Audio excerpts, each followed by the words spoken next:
2024년 10월 15일 매일 성경 말씀 묵상입니다. 오늘 성경 말씀은 열왕기하 24장 8절에서 25장 7절에 있는 말씀입니다.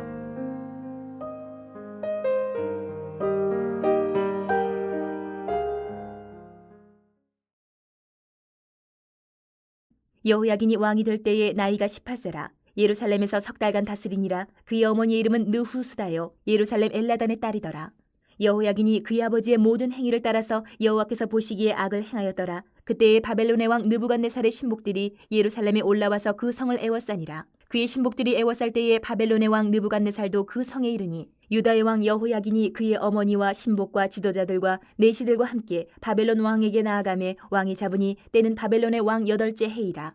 그가 여호와의 성전의 모든 보물과 왕궁 보물을 집어내고 또 이스라엘의 왕 솔로몬이 만든 것 곧 여호와의 성전의 금그릇을 다 파괴하였으니 여호와의 말씀과 같이 되었더라. 그가 또 예루살렘의 모든 백성과 모든 지도자와 모든 용사 10,000명과 모든 장인과 대장장이를 사로잡아 가매 비천한 자 외에는 그 땅에 남은 자가 없었더라. 그가 여호야긴을 바벨론으로 사로잡아가고 왕의 어머니와 왕의 아내들과 내시들과 나라의 권세 있는 자도 예루살렘에서 바벨론으로 사로잡아가고 또 용사 7,000명과 장인과 대장장이 1,000명 곧 용감하여 싸움을 할 만한 모든 자들을 바벨론 왕이 바벨론으로 사로잡아가고 바벨론 왕이 또 여호야긴의 숙부 마따니야를 대신하여 왕으로 삼고 그의 이름을 고쳐 시드기야라 하였더라. 시드기야가 왕이 될 때에 나이가 21세라.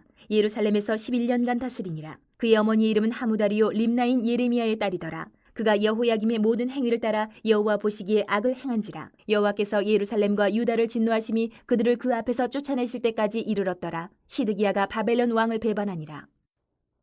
25장. 시드기야 제9년 10째 달 10일에 바벨론의 왕 느부갓네살이 그의 모든 군대를 거느리고 예루살렘을 치러 올라와서 그 성에 대하여 진을 치고 주위에 토성을 쌓음에 그 성이 시드기야 왕 제11년까지 포위되었더라. 그해 넷째 달 9일에 성중에 기근이 심하여 그 땅 백성의 양식이 떨어졌더라. 그 성벽이 파괴되매 모든 군사가 밤중에 두 성벽 사이 왕의 동산 견문길로 도망하여 갈대아인들이 그 성읍을 에워쌌으므로 그가 아라바 길로 가더니 갈대아 군대가 그 왕을 뒤쫓아가서 여리고 평지에서 그를 따라잡음에 왕의 모든 군대가 그를 떠나 흩어진지라. 그들이 왕을 사로잡아 그를 림나에 있는 바벨론 왕에게로 끌고 가매 그들이 그를 신문하니라. 그들이 시드기야의 아들들을 그의 눈앞에서 죽이고 시드기야의 두 눈을 빼고 놋사슬로 그를 결박하여 바벨론으로 끌고 갔더라. 샬롬, 우리 영석교회 우리 청년부 여러분들, 오늘 하루도 주님과 동행함으로 복된 하루가 되기를 바랍니다. 오늘 성경 말씀에 보니까 요아김이 죽고 그의 아들 요아긴이 왕이 됩니다. 그는 불과 3개월 후에 바벨론의 침공을 받고 포로로 잡혀갑니다. 뒤를 이은 시드기야는 11년을 왕위에 있지만 앞선 왕들처럼 여호와 보시기에 악을 행합니다. 그도 바벨론에게 항복하지 않고 버티다 결국 바벨론 왕에게 사로잡혀 눈이 뽑힌 채 끌려가게 됩니다. 이 모든 일이 하나님의 말씀의 성취로 나타납니다. 요야김 왕이 죽고 그의 아들 요아긴이 왕이 됩니다. 그는 요아김의 뒤를 따라 외세를 의지하고 우상을 섬기는 악을 행합니다. 하나님은 그에게 바벨론 군대를 보냅니다. 바벨론 왕 느부갓네살은 예루살렘 성을 포위합니다. 얼마 지나지 않아 성 안에 요아긴 왕은 항복을 하고 그의 어머니와 신하들은 모두 바벨론 왕의 포로가 됩니다. 성전의 보물과 왕궁의 보물들까지 약탈하고 파괴한 느부갓네살은 그들을 포로로 잡아 바벨론으로 끌고 갑니다. 예루살렘에서는 쓸만한 사람을 다 끌어가고 싸울 만한 사람은 남아있지 않게 됩니다. 느부갓네살은 남긴 자 중에 요아긴의 숙부 마따니야를 시드기야로 계명하여 왕으로 앉힙니다. 하나님은 요시야 때 이미 여선지 홀다를 통해 유다가 망할 것을 말씀하셨습니다. 유다 열왕들의 죄악, 특히 므낫세가 행한 악에 대한 하나님의 판결이었습니다. 하나님을 떠나서 돌아오지 않은 유다는 결국 하나님의 채찍과 막대기로 맞을 수밖에 없습니다. 불과 석 달이 지나지 않은 재위 기간이지만 그동안 요아긴이 어떻게 행했는지는 능히 짐작할 수가 있습니다. 이처럼 하나님 외에는 모든 것을 섬기지만 하나님은 섬기지 않은 유다를 보면서 느낀 안타까움은 누구에게로 향해야 할까요? 요아긴이 바벨론의 포로가 되어 끌려가고 요시야의 아들 마띠아가 왕이 됩니다. 느부갓네살은 그의 이름을 시디아기야로 고치고 유다를 속국으로 만듭니다. 바벨론으로 인해 당하는 유다의 고초와 고통은 하나님의 뜻입니다. 자기 백성을 향한 하나님의 징계입니다. 그러므로 예레미야는 그런 하나님의 뜻을 따라 바벨론을 대적하지 말고 항복하라고 합니다. 그러나 앞선 왕들과 다르지 않은 시드기야는 하나님의 뜻을 받아들이지 않고 마침내 바벨론 왕을 배단합니다. 바벨론은 즉시 군대를 보내어 예루살렘 성을 포위합니다. 18개월 동안 성에서 버티던 시드기야는 총공세에 성이 함락될 때 도망갑니다. 그러나 시드기야는 사로잡혀 자기 신하들과 아들들이 죽임을 당하는 것을 봅니다. 그 자신은 두 눈이 뽑힌 채 바벨론으로 끌려가게 됩니다. 마침내 남유다는 바벨론에 의해 완전히 망합니다.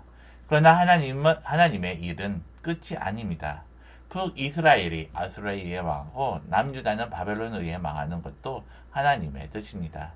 아수르 군대가 강해서도 아니고 바벨론 군대이기 때문도 아닙니다. 오직 언약의 신실하신 하나님께 행하실 일입니다. 여호와의 언약을 어긴 백성들에게 주신 책망과 징계입니다. 그러므로 예루살렘의 성이 파괴되고 유다 백성이 포로로 잡혀가는 것도 신실하신 하나님의 사랑이라고 말할 수가 있습니다. 그렇다면 하나님의 언약은 끝난 것이 아닙니다. 하나님의 책망과 징계로 인해 드러날 소망스러운 다음 일들이 준비되고 있습니다. 그 일이 무엇일까요? 언약대로 참된 구원자를 보내시는 일입니다. 성도의 소망은 무사와 평안이 아닙니다. 환난과 고통 그리고 시행착오 중에 만나는 하나님의 책망과 징계가 소망입니다. 책망과 징계로 인해 내가 하나님의 것임을 확인하고 또 십자가 앞에 나아갈 수 있기 때문입니다. 오늘도 내게 주신 모든 환경 속에서 신실한 그리스도께서 나를 붙들고 계심을 확인할 수 있기를 소망합니다. 오늘 말씀을 다시 한번 묵상하면서 요아긴 왕의 석 달 동안의 치적이 어땠을지 생각해 보시기를 바랍니다. 그리고 하나님께서 그를 통해 보여주신 뜻을 묵상해 보기를 바랍니다. 또한 바벨론을 배반한 시드기야에게 바벨론은 무엇이었는지 생각해 보시기 바랍니다. 그리고 하나님께서 바벨론을 보내신 뜻은 무엇인지도 묵상해 보시기를 바랍니다. 기도드리겠습니다. 사랑과 은혜가 많으신 하나님 아버지, 우리가 주님 앞에 잘못하여 우리가 징계를 받을 때 그때가 우리에게 소망임을 다시 한번 깨닫게 됩니다. 하나님께서는 우리를 사랑하셔서 우리를 바른 길로 인도하시고자 우리를 이끄시기에 그것이 우리에게 소망이며 또한 우리에게 그것이 구원으로 이끌어지는 하나님의 은혜임을 우리가 다시 한번 말씀 묵상하면서 깨닫게 됩니다. 하나님, 우리가 주님 앞에 온전히 겸손하게 나오며 항상 주님의 그 뜻을 구하며 죄 뜻 안에 거할 수 있는 지혜를 우리에게 더하여 주시옵소서. 오늘도 주님께서 우리를 이끌어 주실 믿사오며 예수님의 이름으로 기도드립니다. 아멘.